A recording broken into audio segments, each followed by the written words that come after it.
Now, the National Union of Mineworkers has resolved to terminate its closed shop agreement at Gold One Motor East Mine in Springs. The agreement gave the NUM exclusive rights to represent workers since 2012, but some workers demanded that AMCU be granted organizing rights by the mine management. Following incidents of violence and a hostage situation last month, NUM has now conceded to the balloting process that could see AMCU granted rights to represent mine workers. Now, the move comes after NUM admitted to not having renewed the mandate from its members.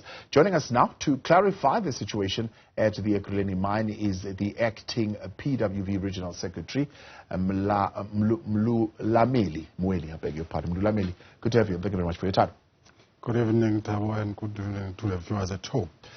Reading your statement, one would say you are saying you are ending or terminating this closed shop agreement because of the violence that has been taking place there, or acts of violence, citing, for example, the torching of the vehicle belonging to an NUM member and some incidences of assault underground and some other acts of kidnapping and so forth and so on. But would that be the only reason why you're terminating this, or would be also an admission on your part that maybe it is time to allow greater representation and people have rights of association with any other union that they would want to be a part of?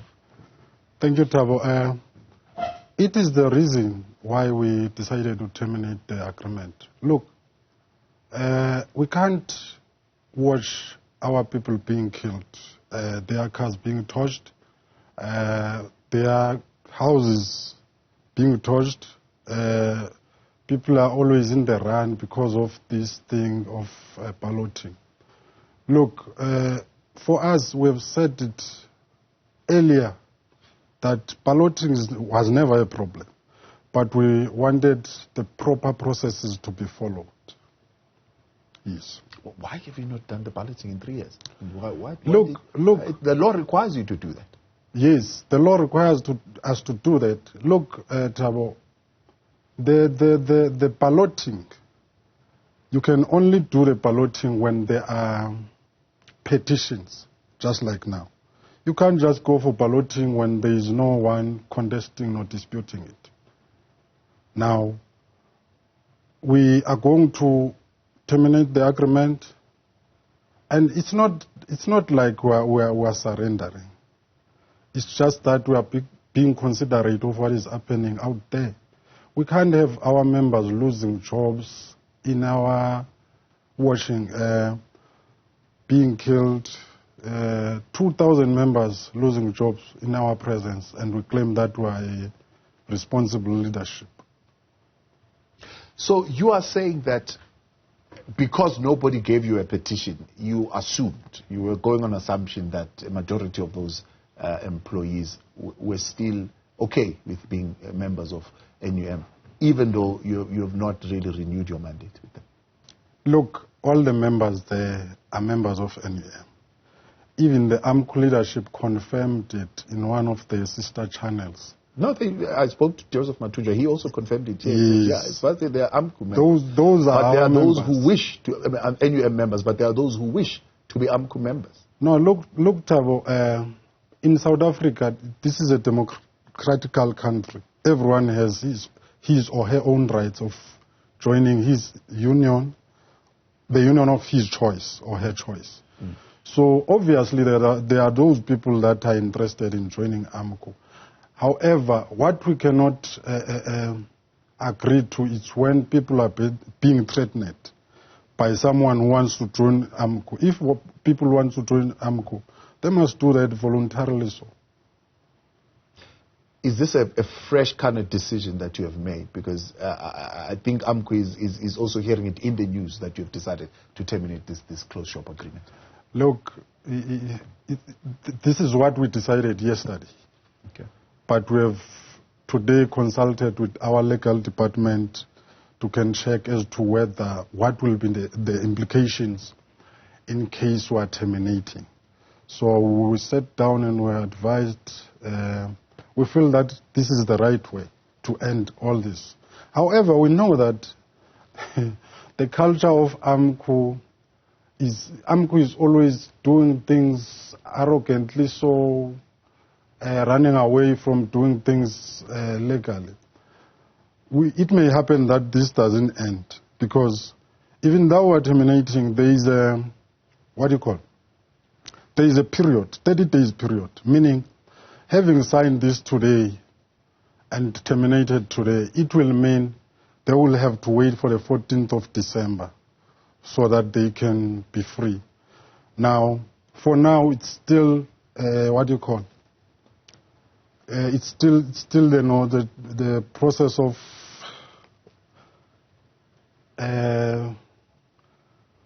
the termination period. We are checking as serving notice. Notice, yes. We are serving notice of 30 days. Yeah. So, yeah.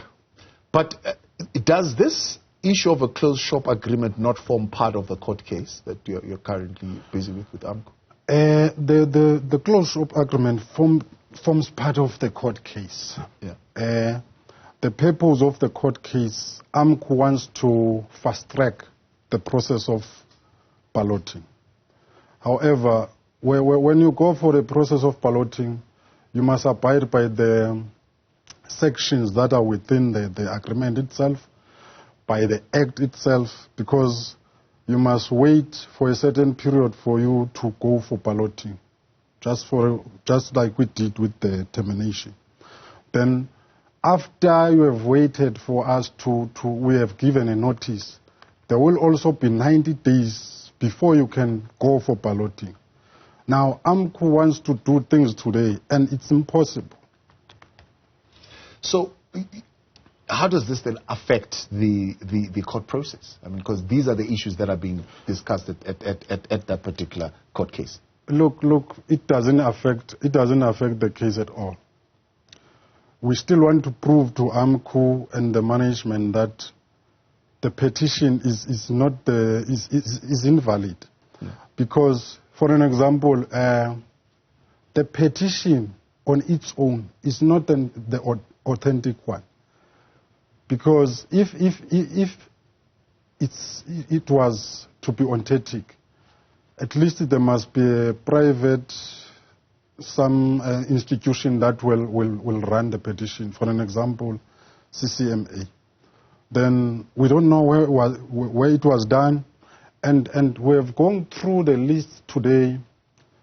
I think about 20 of those people are not appearing in the system of the mine. So we were led to believe on, was it October 25th? It actually happened right there with the cameras there present, that they were running a new petition. They held a mass meeting there, circulating a new petition. More than 100 people joined that petition to terminate the closed shop agreement. Look, the petition that is being done when people are being threatened, people are being tortured and being forced to sign, that's not the authentic petition. People, for them to do a petition, they must be free and they must not be scared of anyone. People were from underground where they were held hostage. Now, when they come out, they are signing the petition. Do you think that there is democracy there? Those people are still have fear of what happened underground. So, us as NUM wanted to maybe buy time. Yes, it's true that we wanted to buy time, so that the situation cools down. And when the situation have calmed down, each and every person has his right to join. Did the people from underground come up and tell you that, well, we were literally being coerced to sign that new petition because we were people were forced to stay underground. They were forced to sign the petition. There is one guy who was in ICU out of what happened in that hostage. So we are feeling very strong that our people are not safe. Then therefore we can't, being a leadership that is very selfless and do not think about these workers. These workers are feeding so many families. For you to think for your own, and not thinking about their families and themselves, then you are not a true leader. Yeah.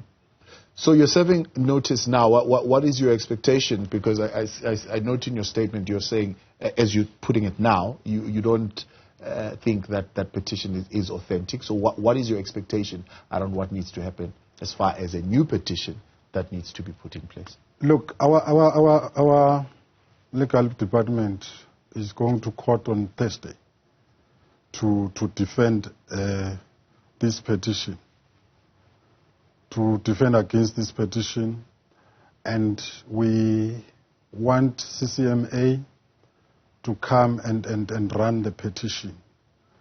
Then after that, at least we would have achieved what we wanted to achieve. Because ours is to make sure that things are being done properly. Yeah. And after the petition have been done, obviously we would have terminated the agreement. Then the process of Section 21 is going to take its course. Because in the history of AMCU,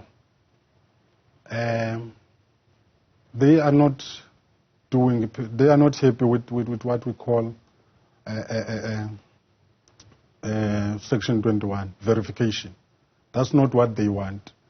They want to take everyone as if they've recruited everyone, only to find out they have recruited 5 people. But because they are threatening so many people and have signed so many stop orders, you would even think that they have numbers. So we want them to go through verification system where it's going to be proven that AMCU is more than NUM in terms of numbers. Yeah. And once that verification process is completed, depending on the outcome, be it you are the majority or they are the majority, you will be willing to abide by being a minority union in the mine. NUM is a very principled union. If we are to lose to AMCU, we'll accept that. We'll go out there and try to organize again. We have never said we don't want to do anything. I mean, we never said we don't want AMCU to lead. Yeah. And we're not denying the fact that some of our members are eager to join AMCU, but at least things must be done properly. Yeah. Yes. Why do you think your members are so eager to join AMCU? Because others are saying you frequently fail to represent their interest as employees, and you've been on the side of their employer. Look, that's not true. You see, since we have started, the Gold One employer have never been in our side. They have accepted AMCU to enter the premises and engage with AMCU more than engaging with us. So it cannot be true that we are friends of the employer in Gold One. And let me tell you something. I was listening to a radio station. No, it was not a radio station. I was looking to from another channel before I came here for this interview, where it was said that workers do not have, are only having UIF, which is not true. Gold One workers are having Provident Fund, breaching Provident Fund. For the first time in the history of Gold One, we have managed to sign an agreement, 3-year agreement of 1,000 for the entire 3 years, which is something new. It have never happened before. But all these sort of things, some of them are happening when there is already this problem in Gold One. This thing is not the new thing in Gold One. I think it's being influenced or impact. The impact of this is the power hunger from the leaders and the former leadership. Let's leave it there. Mlulameli, appreciate your time. Thank you very much. Thank you so much. Mlulameli Mweli there, representing the National Union of Mineworkers. Take a break. We'll continue in a moment. Stay with us.